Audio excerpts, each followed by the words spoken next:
Waking up begins with saying am and now.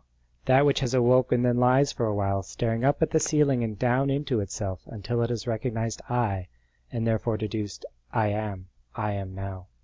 Here comes next, and is at least negatively reassuring, because here, this morning, is where it is expected to find itself, what's called at home.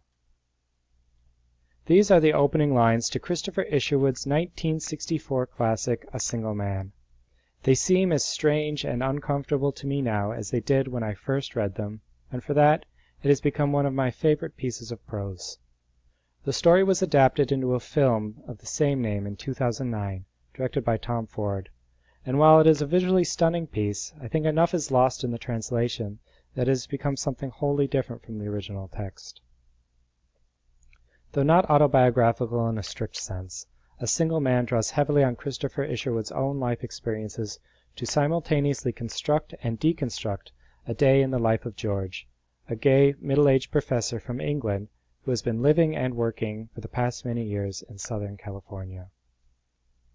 A Single Man spans only 24 hours, yet it is an engrossing examination of identity, sexuality, isolation, friendship, love, community, and so much more. The novel opens after George has suffered the loss of his longtime partner Jim. It is narrated solely from his own perspective, but Isherwood's terse and often jarring third-person narration never quite lets the reader, nor George, feel at ease there. Continued throughout the work, this dissonant externalized internal parallels the themes of loss and isolation built up through the story. From a purely structural standpoint, Isherwood masterfully weds form and content into an amazingly complex tapestry.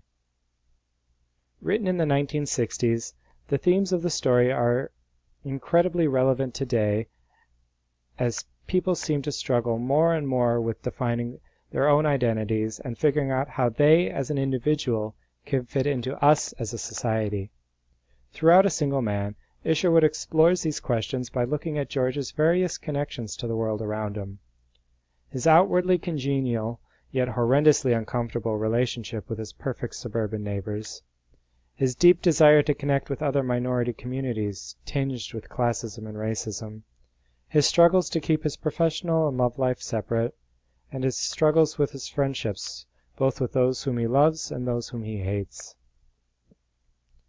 In A Single Man, Isherwood provides no answers, but instead provokes questions that perhaps, in the end, have none. This might make them all the more worth asking. The story is not, as some might think, a sad day in the life of a sad man, but more simply a single day in the life of a single man. I think it is a story that has something for everyone, even if they might not know what it is. By the time it has gotten dressed, it has become he, has become already more or less George, though still not the whole George they demand and are prepared to recognize. I don't think George ever does become what he thinks is demanded or expected of him, and I don't think A Single Man ever really does either, but it's definitely worth a look.